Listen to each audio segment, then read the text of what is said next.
Hello friends, मैं आशिक Ansari.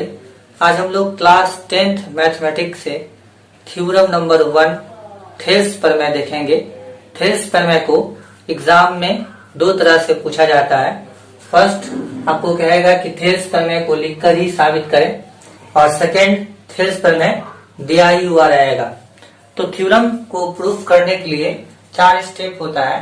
First होता है साधारण प्रतिक्रिया, और सेकंड विशेष प्रतिक्रिया, और थर्ड रचना, और फिर प्रमाण।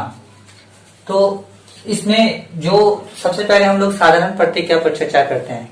साधारण प्रतिक्रिया यानी जो क्वेश्चन आपको दिया रहेगा, जो प्रमेय दिया हुआ रहेगा, गिवन रहेगा, वही साधारण प्रतिक्रिया कहलाता है। तो कभी कभी ऐसा होता है, जैसा कि मैंने पहले भी कहा कि थेल्स प्रमेय को लिखकर साबित करने कहेगा, तो फिर साधारण प्रतिक्रिया आपको लिखना पड़ेगा, या फिर साधारण प्रतिक्रिया दिया ही हुआ रहेगा तो विशेष प्रतिक्रिया से स्टार्ट करेंगे। तो साधारण प्रतिक्रिया हमारा दिया हुआ है, यदि किसी त्रिभुज की एक भुजा के समांतर अन्य दो भुजाओं को भिन्न भिन्न बिंदुओं पर प्रतिच्छेद करने के लिए एक रेखा खींची जाए, तो ये अन्य दो भुजाएं एक ही अनुपात में विभाजित होती है। तो कह रहा है किसी त्रिभुज की, तो मान लेते हैं एक त्रिभुज ड्रॉ करते हैं जिसका नाम हम दे देते हैं ABC। किसी त्रिभुज मतलब ABC ड्रॉ किए। कह रहा है एक भुजा के समांतर, यानी इसी त्रिभुज के एक भुजा के समांतर और दो भुजाओं के विभिन्न बिंदुओं पर प्रतिच्छेद करें। यानी इस त्रिभुज की एक भुजा के पैरेलल और इसी त्रिभुज के दो भुजाओं के भिन्न भिन्न बिंदुओं पर प्रतिच्छेद करने के लिए एक रेखा खींची जाए। तो मान लेते हैं यहां से एक लाइन ड्रॉ कर रहे हैं हम, इसका नाम रख रहे हैं D और E, DE। ठीक है, तो DE जो है BC का पैरेलल मान लिए, और वो जो दो भुजा रेस्ट बचा यानी AB और AC जो रेस्ट बचा उसको मान लीजिए ये दोनों बिंदु पर ये दोनों भुजाएं को प्रतिच्छेद कर रही है। तो कह रहा है कि दो भुजाएं एक ही अनुपात में विभाजित होती है। तो ये रेस्ट जो दो भुजा होता है यानी AB और AC वो एक ही अनुपात में विभाजित होता है। तो यानी यहाँ पर साबित करना ये है कि AD बट्टे DB बराबर AE बट्टे EC, यानी एक ही अनुपात में विभाजित होती है, ये साबित करना। अब सबसे पहले विशेष प्रतिक्रिया देखेंगे। लिखेंगे विशेष प्रतिक्रिया। विशेष प्रतिक्रिया, विशेष प्रतिक्रिया में हम लोग क्या माने, माना एक ABC एक त्रिभुज है, तो ये लिखना माना ABC एक त्रिभुज है। ABC एक त्रिभुज है जिसमें D समांतर, ये समांतर BC है, D समांतर BC है। तो साबित करना है कि क्या साबित करना है कि क्या साबित करना है। कह रहा है अन्य दो भुजाएं एक ही अनुपात में विभाजित होती है। यानी ये किसी भुजा के समांतर हो तो ये जो दो भुजा रेस्ट है वो एक ही अनुपात माने एक ही अनुपात में विभाजित होती है। यानी हो जाएगा ये AD बट्टा DB बराबर AE बट्टा EC। यही आपको साबित करके लाना है। विशेष प्रतिक्रिया हो गया। अब हमको होगा रचना। रचना हमने कहा था पहले भी कि रचना उसको कहेंगे जो हम इस फिगर में अपने से बढ़ाएंगे। जैसे यहाँ से एक लंब डाल रहे हैं, D से एक लंब डाल रहे हैं AE पर, इसको हम DM कहेंगे।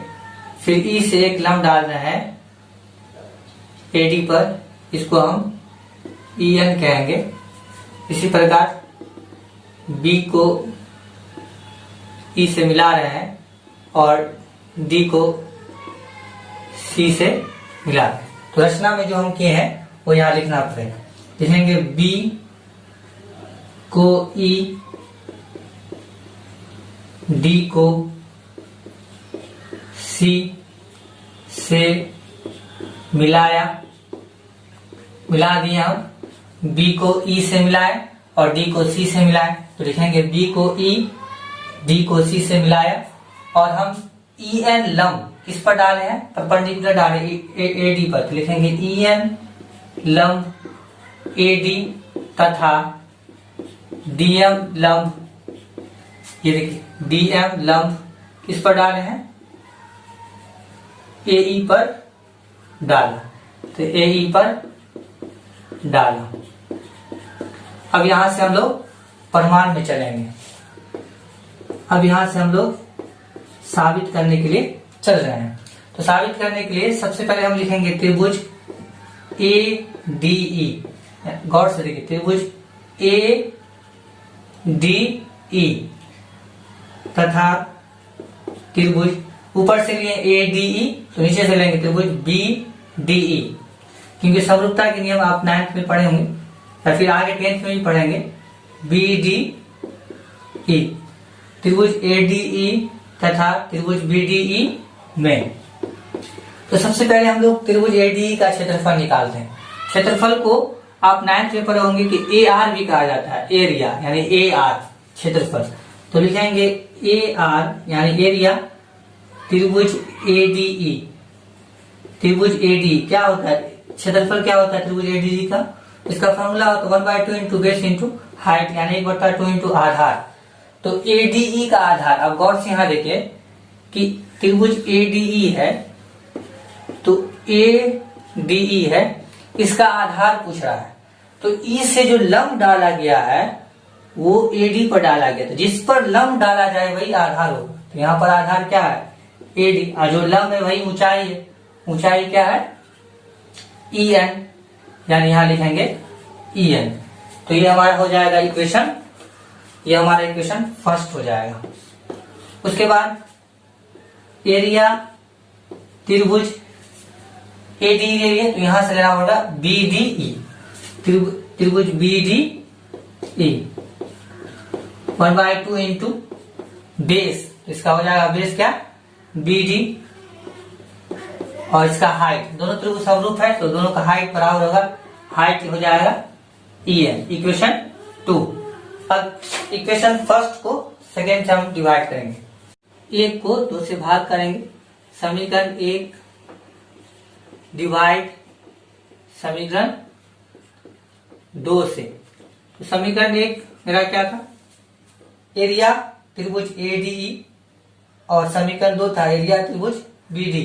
एरिया मतलब क्षेत्रफल, तो एरिया त्रिभुज ए डी ई, भाग का मतलब होता है बट्टा यानी डिवाइड, और एरिया त्रिभुज बी डी मतलब हुआ कि त्रिभुज ए डी का क्षेत्रफल बट्टा त्रिभुज बी डी का क्षेत्रफल। तो त्रिभुज ए डी का क्षेत्रफल क्या आया था, 1/2 इंटू आधार ए डी, और इसका हाइट आया था ई एन, बाय 1/2 इंटू इसका आधार आया था बी डी, हाइट आया था यानी ऊंचाई आया था E N.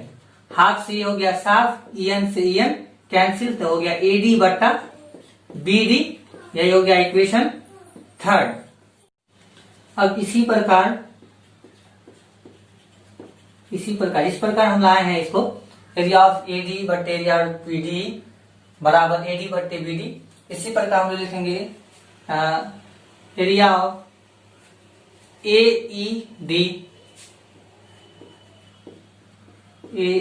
Area of triangle A E D by area of triangle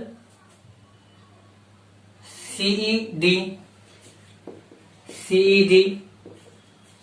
इसका क्या होगा फॉर्मूला, 1/2 इंटू आधार, इसका आधार होगा ए ई डी का आधार होगा, क्योंकि डीएम लंब इस पर डाला हुआ है, तो जिस पर लंब डाला जाए उसी को हम आधार बोलते हैं। तो यहाँ देखिए आप डीएम पर, इसका एई पर डीएम लंब डाला गया है, तो यह आधार हो गया ए, तो ए इसका आधार हो गया, और इसका ऊंचाई हुआ डीएम, तो ये हो गया DM by 1/2 into C D का आधार होगा सी, या हम इसको ईसी बोल सकते हैं ईसी, और इसका ऊंचाई डीएम, हाफ से हो गया साफ, डीएम से डीएम कैंसिल, एई बट्टे ईसी, ये हो गया इक्वेशन 4। अब समीकरण 3 और 4 को समान करेंगे, इक्वल करेंगे, तो हमको प्रूफ हो जाएगा। अब लिखेंगे आप समीकरण 3 तथा 4 को समान करने पर, समान मतलब बराबर करने पर, समान करने पर, तो समीकरण 3 और 4 को बराबर करेंगे तो LHS बराबर होगा LHS का, यानी बाएं तरफ और दाएं हाथ के बराबर होगा। तो आप लिख सकते हैं पहले एरिया ऑफ ट्रायंगल ADE बट्टा एरिया ऑफ ट्रायंगल BDE बराबर एरिया ऑफ यानी क्षेत्रफल ट्रायंगल AED बट्टा एरिया ऑफ ट्रायंगल CED। अब आपको त्रिभुज ADE का क्षेत्रफल बट्टे त्रिभुज BDE का क्षेत्रफल क्या आया है, AD बट्टे BD, और त्रिभुज AED का क्षेत्रफल बट्टे त्रिभुज CED का क्षेत्रफल क्या आया है, AE बट्टे EC। देखिए यही प्रमाणित करना था, तो साबित करना है कि AD बट्टे D बराबर AE बट्टे EC आ गया, AD बट्टे BD बराबर AE बट्टे EC, यही प्रमाणित हो गया। यहाँ